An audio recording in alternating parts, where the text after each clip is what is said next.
Neptunia GameMaker Revolution is set to release onto the Nintendo Switch early next year, as it just recently released in Japan. So not only do we have a bunch of brand new gameplay through gameplay trailer clips provided to us from the original developers Idea Factory out in Japan, but also we have a bunch of brand new information to go over, as the game's official website has been fully updated in English, which leads us to do another one of those everything you need to know type videos, where pretty much the game's major information is now readily available. So not only are we going to be talking about combat, game story, mechanics, characters, and of course lore, I also want to give a little bit of my opinions on what I've seen so far from the Japanese gameplay clips we have seen already at the back end of this video.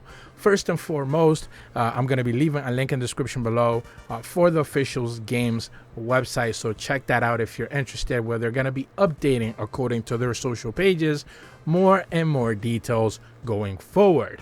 They mentioned that older Neptune is the new president of a game company.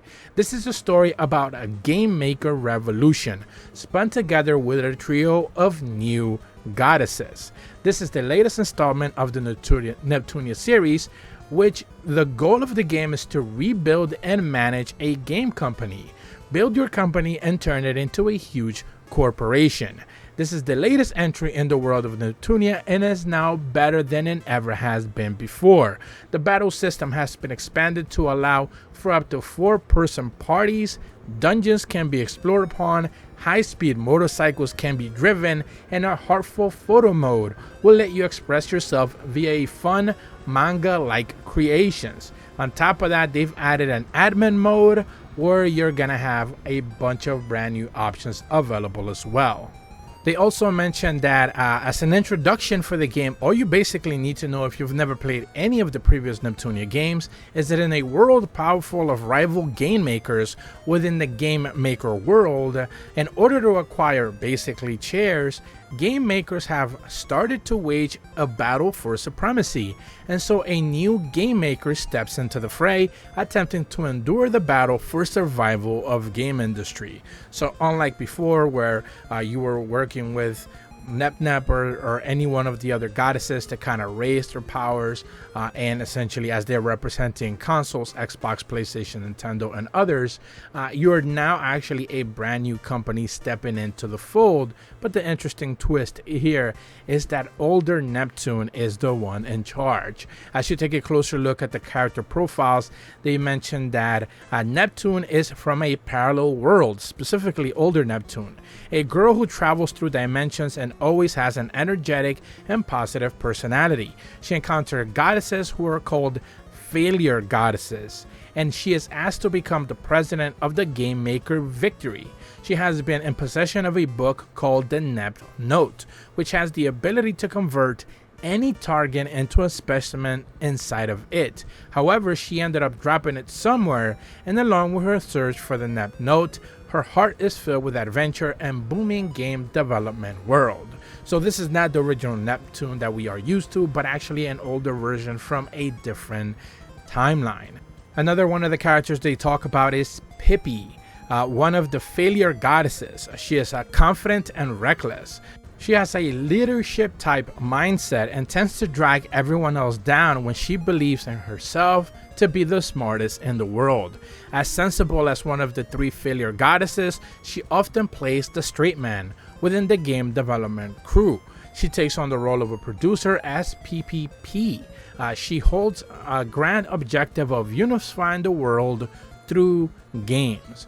So this is essentially one of the 3 main characters you're going to be supporting as older Neptune. The second one is Jaga, one of the failure goddesses. She's cool and calm, often acting as a mediator. She believes in herself to be the most calculated person in the world.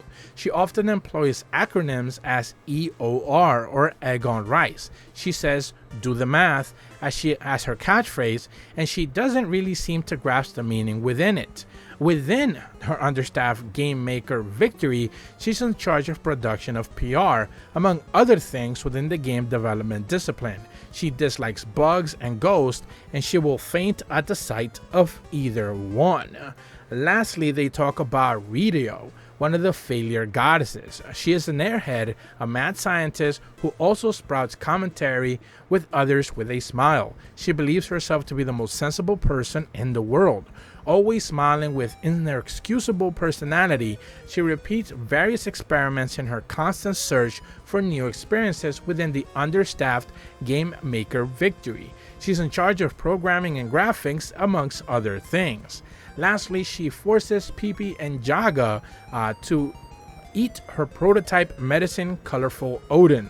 The contents of the Odin are tomatoes, seaweed, cheese, and she insists that it's the best in the world has ever seen. So that is just some of the few characters that they have introduced, as they are also confirming on the website, at the very least the Japanese one, that there will be a collaboration set of DLC with the Sister vs Sisters RPG. This is the previous Neptunia game that was based off of a little bit of a spin-off with the sisters, and that is also going to be receiving some DLC. According to the Japanese website, they mentioned that is going to be available in January of next year in Japan, but here for us gamers in the West, it's going to be available on day one once the game officially launches in full English. So expect some DLC available on day one if you decide to pick it up. A couple of other details that they mention is that management part has been added to the game, working with basically some management aspects as CP points. You can essentially work your way through the top. You can develop discs or certain games and essentially hire people to be able to work for you. This is something that they are trying to kind of like those sub characters that you've seen in previous like Neptunia games or whatever, that you've been able to kind of like take on to quests and stuff like that and do little assists for them. This time around, you're actually going to be able to hire them and bring them into your fold, as they are going to have, as you can see in some of the screenshots as well, their own little sections. So some of them are going to have traits that are better than others, so you can put them to work on sports games, you can get them to work on different things, and they're going to be pretty more tailored for that scenario. Certainly a lot of gameplay has been dropped as well, so you should be seeing some of that in the roll back then in this video. But more importantly, what I do want to quickly mention is that I do hope that they actually try to localize the audio this time around.